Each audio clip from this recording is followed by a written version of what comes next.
Cuenca es una ciudad que posee una amplia gama de estilos arquitectónicos que se pueden encontrar en las estructuras del centro histórico y nos permiten trasladarnos a otras épocas.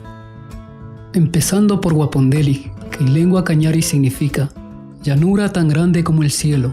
Es el primer nombre que le pusieron nuestros antepasados a esta ciudad. Con la llegada de los incas en 1470 aproximadamente, la civilización cañari es sometida y el asentamiento cambia de nombre a Tumipampa. Luego, el descubrimiento de América en 1492 por parte de la corona española marcaría el inicio de la etapa de colonización de los pueblos americanos. Nuestra región no fue la excepción.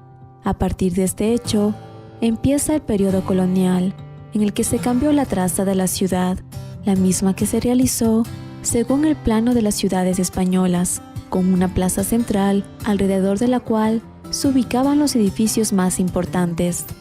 Este plano se denominó damero por su forma de cuadrícula. El 12 de abril de 1557 es fundada la ciudad sobre las ruinas del centro incásico de Tumipampa y preincásico Cañari, con el nombre de Cuenca, por Gil Ramírez Dávalos. Luego de la independencia de nuestro país por parte de los próceres, se instaura el periodo republicano. En esta etapa se conserva la traza colonial de la ciudad. Las construcciones que forman parte del paisaje de la ciudad pertenecen a dos periodos importantes, entre ellos la etapa de la colonia y la república. En cada una de ellas han quedado como tesoros tangibles sus viviendas. Acompáñanos a conocer en este reportaje cuáles son las casas coloniales y republicanas que perduran en Cuenca y cuáles son los rasgos en su arquitectura que las diferencian. Empezamos. Casas de la época colonial. Las casas que aún se conservan en el centro histórico del periodo de la colonia y conquista española son la Casa de las Posadas, la Casa de los Tres Patios y tres viviendas ubicadas fuera de la traza en el barrio de Todos Santos, como la casa en la calle Larga 524, la casa en la calle Larga 430 y la antigua casa del general Gavilanes. Empezaremos con la Casa de las Posadas, pues esta vivienda conserva gran parte de los sistemas constructivos empleados en las ciudades españolas, por lo que servirá como base para explicar los elementos de la arquitectura colonial utilizados en esta y en las demás casas. La Casa de las Posadas es una de las pocas viviendas que perduran en Cuenca de la época colonial, ubicada en el barrio de San Sebastián, entre las calles Gran Colombia y Miguel Heredia. Hoy constituye una de las mejores muestras de la arquitectura de este periodo, razón por la cual fue declarada Patrimonio Nacional en 1982. Se la construyó aproximadamente en 1690, bajo el modelo de la casa andaluza, el mismo que consta de patio tras patio y huerta. Algunas viviendas poseían solo un patio, otras dos o tres.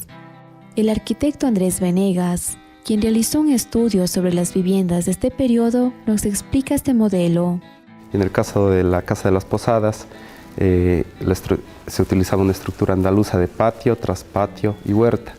En el patio se realizaban las actividades sociales principales de la casa, en el traspatio las actividades de servicio como la cocina y el huerto donde se cultivaban los alimentos.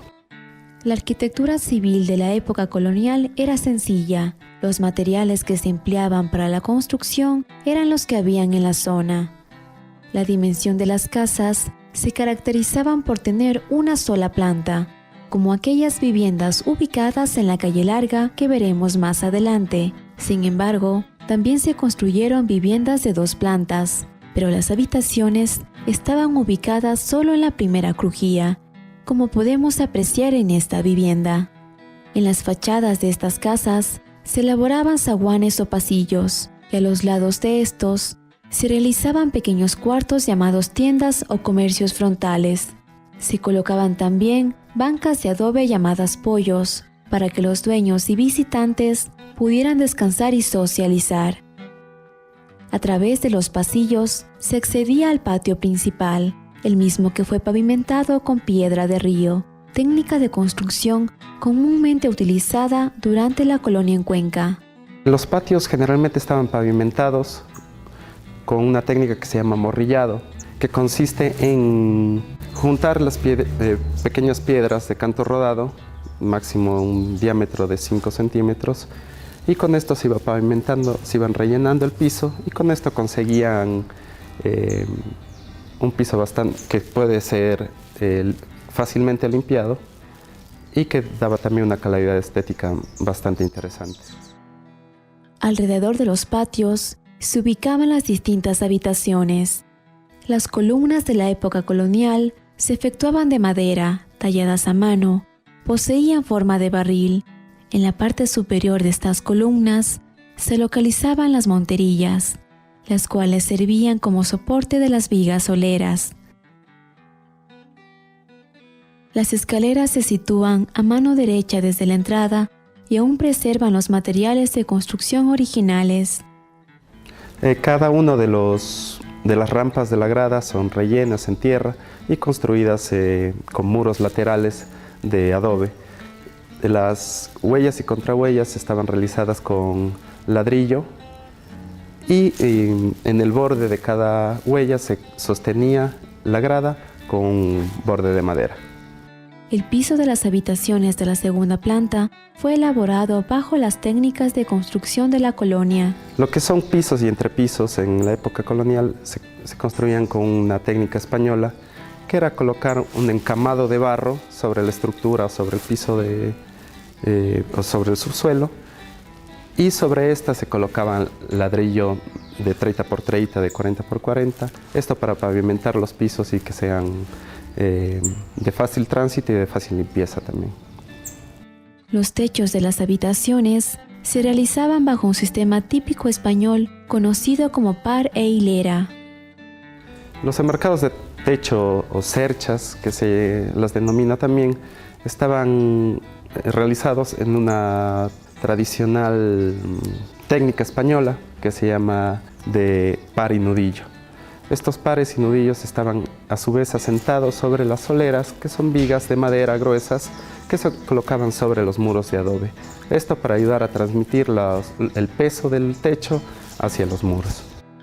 Debido a la importancia de esta casa, en el año 2005, el equipo dirigido por el arquitecto Max Cabrera inicia el proceso de restauración.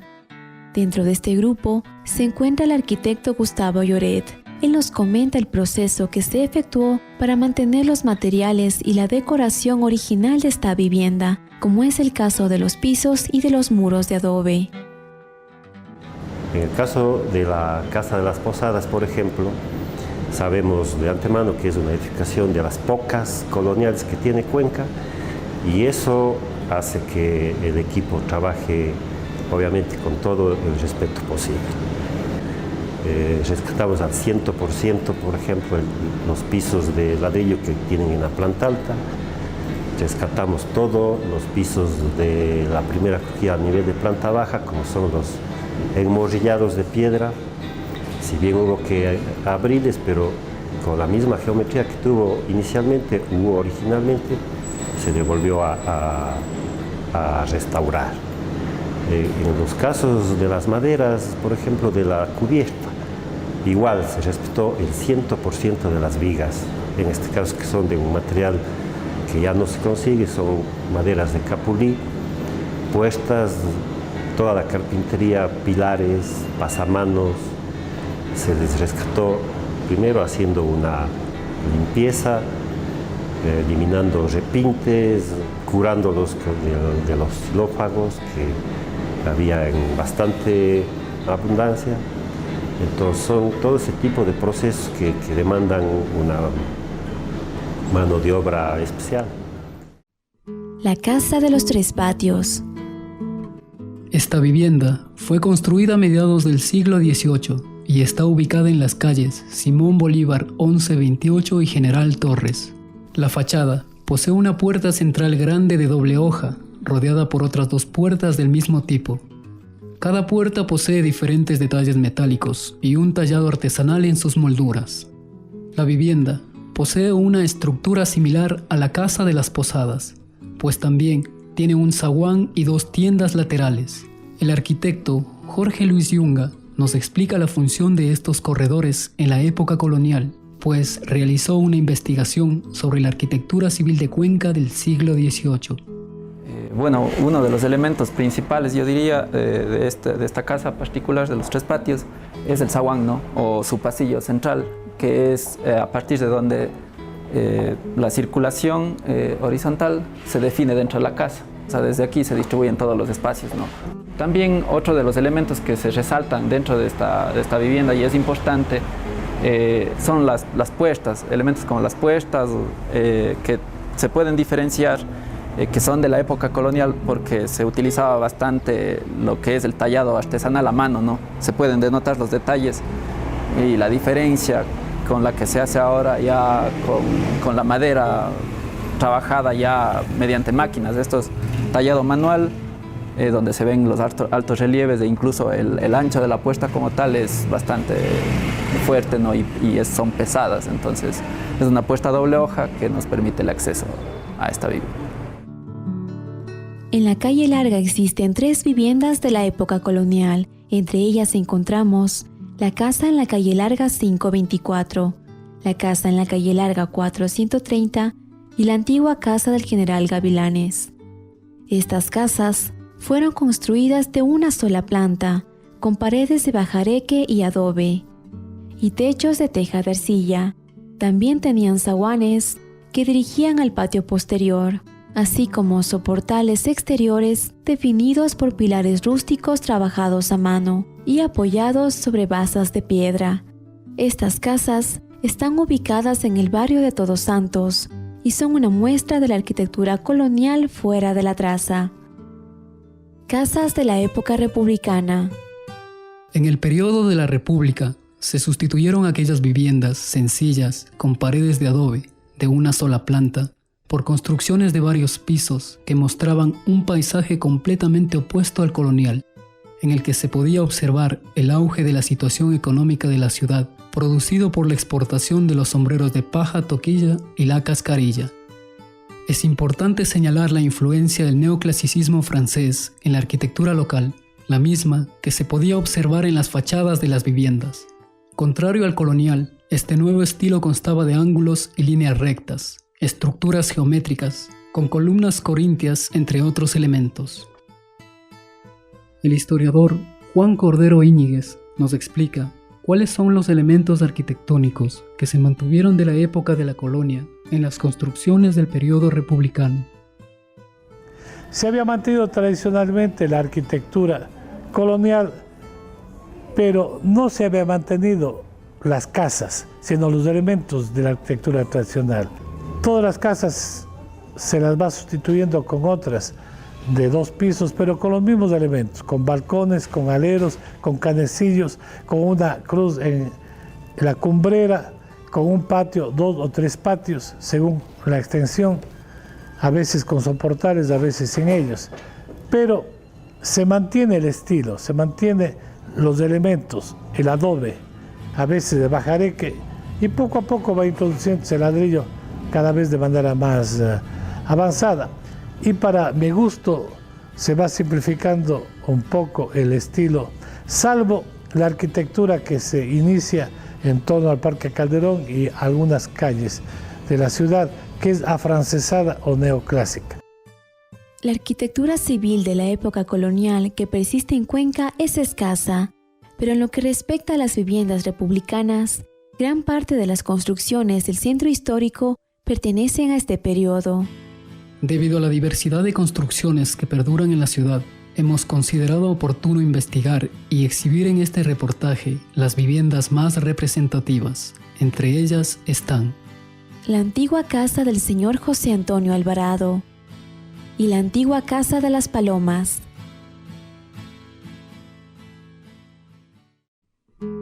Antigua casa del señor José Alvarado. La antigua casa del señor José Antonio Alvarado actual Casa de la Bienal de Pintura, constituye una de las edificaciones más representativas de la arquitectura republicana de la ciudad por los nuevos materiales empleados en su decoración. La casa está ubicada en el barrio de San Sebastián, en las calles Simón Bolívar 1381 y Esteves de Toral, y fue construida por Alvarado, quien fue comerciante de latón, material decorativo usado en varias viviendas republicanas. La particularidad de esta vivienda es que tiene dos fachadas, porque se la construyó uniendo dos propiedades. Es por esto que el lote adquirió forma de L. El primer acceso se puede realizar por la calle Bolívar y el otro por la calle Esteves de Toral. La fachada de la calle Bolívar corresponde a la arquitectura denominada epidérmica, pues la antigua fachada colonial fue reemplazada en su totalidad y se construyó una nueva empleando materiales como el mármol, material propio de esta época del afrancesamiento. La segunda fachada, ubicada en la calle Esteves de Toral, fue construida antes que la de la calle Bolívar y corresponde a la arquitectura denominada bordada, pues aún conserva los muros de adobe y bajareque. Sin embargo, se adicionaron nuevos materiales como el hierro para fabricar los balcones. Las decoraciones se realizaron con lata y los ornamentos frisos con yeso, pues permitían una fácil imitación a los realizados en Europa. En interiores, algunos espacios se decoraban con papel tapiz, latón de varios colores, es decir, policromado y pintura mural. Verónica Alvarado, quien restauró las piezas de latón, material importado de Estados Unidos, nos comenta cómo se realiza este proceso. Ese es el estado en el que normalmente se encuentra el latón cuando se realiza el desmontaje. Estos no son los colores propios. Este tono amarillento es justamente el envejecido que toma el barniz original, justamente con el paso del tiempo. Entonces aquí se realiza la limpieza y ahí se elimina el barniz que tiene y allí uno se puede dar cuenta del color original que tiene el latón. Este es el soporte que siempre viene cada latón, cada uno de estos, y el estado justamente en el que se encuentra, ¿no? Toda la tierra, limpiando esto mecánicamente, uno puede ver si es que hay presencia de óxido o no para poder realizar la estabilización del mismo, como por medio de químicos y las limpiezas en sí. De igual forma, Verónica nos explica la razón por la cual su propietario utilizó el latón en gran parte del inmueble. En la casa de la Bienal sirvió como un muestrario, porque el dueño de la casa se dedicó a comercializar con el latón. Entonces en cada área de la casa, en cada habitación, usted encontraba un modelo diferente. Entonces tenía desde zócalos en las paredes, en las partes desde la mitad de la pared para abajo, decoraciones de marcos de ventanas, bordes de marcos de puertas y el cielo raso en sí. Todos esos modelos de latón, modelos varios con diferentes colores, de pinturas, de texturas incluso, pero la casa todo un muestrario. Cada habitación tiene un modelo diferente de cielo raso. Se destacan también en esta vivienda los frescos en las paredes. Mario Bracero, responsable de la restauración de estos murales, nos explica el trabajo que se realizó para rescatar estos elementos decorativos y la técnica que se utilizó. Bueno, en principio los murales no estaban expuestos al público, estaban cubiertos por varias capas de pintura que se habían ubicado sobre el mural en décadas, ¿no? Porque la casa, que era una casa completa, a comienzos del siglo XX fue dividida en dos casas y justamente aquí, esta zona que nosotros tenemos como perdido el mural, era la zona donde se dividían las casas en una pared, ¿no es cierto? Entonces cada dueño de cada sector, de aquí para acá era un dueño, de aquí para acá era otro dueño de las dos casas. Cada dueño pintó sobre el mural con pinturas planas, monócromas, un solo color, ¿sí? Y cuando nosotros vinimos, lo primero que se hizo fue liberar la casa de la pared que le dividía y hacer pruebas para ver si existía mural. Y efectivamente toda la casa tiene mural. Entonces es impresionante porque después nos dimos cuenta que muchos de los murales que hay aquí son murales del dueño original de la casa, que era fotógrafo y utilizaba los fondos de los murales como fondos de las fotografías que él realizaba a gente de aquí de Cuenca, como vamos a ver en pinturas que están más arriba. Nosotros teníamos aquí pintura plana, monocroma, como les cuento, que tuvimos que eliminarle poco a poco para encontrar el original. Una vez encontrado el original, tuvimos que, por ejemplo, aquí en estas zonas, podemos ver que se trabajó para reintegrar el color con una técnica que se llama el regatino, que son pinceladas, ¿no?, de color que van siempre en sentido vertical, para que el espectador sepa dónde se intervino, dónde está la intervención del restaurador y dónde está la pintura original. Aquí tenemos, por ejemplo, regatinos. No sé si la cámara puede captarles. Aquí también tenemos. Antigua Casa de las Palomas. Continuando con la explicación de los elementos que conforman la arquitectura republicana, ahora conoceremos la Casa de las Palomas, ubicada en las calles Benigno Malo 640 y Presidente Córdoba, construida a inicios del siglo XIX. Al igual que en la Casa de la Bienal, esta vivienda emplea para la decoración de los balcones y para la protección de las ventanas hierro forjado, material característico de este periodo. El sistema, tanto estructural como constructivo, es el mismo que se utilizaba en la colonia, por lo que se mantiene el zaguán, elaborado con las piedras de río y decorado con las vértebras del ganado vacuno. Para la elaboración de los pisos de los patios se utilizó el ladrillo y la piedra, y para la decoración de las paredes se empleó papel tapiz.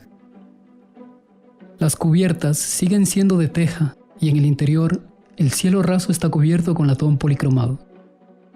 También se pueden admirar varios frescos en las paredes que muestran las palomas como elemento predominante que otorga identidad al inmueble, el mismo que pertenece al Instituto Nacional de Patrimonio Cultural, Subdirección del Austro. Al finalizar el recorrido por la historia de la arquitectura doméstica de Cuenca, entenderemos que en la primera etapa colonial, las construcciones eran un producto de ideas y decisiones técnicas, más que de actitudes estéticas, por el uso de materiales modestos y rústicos.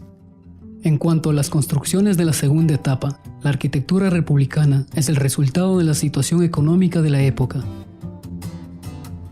La variedad de estilos que posee Cuenca en cuanto a su arquitectura en el centro histórico, es decir, sus tesoros tangibles, al igual que los intangibles, como su música, danza, gastronomía, le han otorgado el título de Patrimonio Cultural de la Humanidad por parte de la UNESCO el 1 de diciembre de 1999.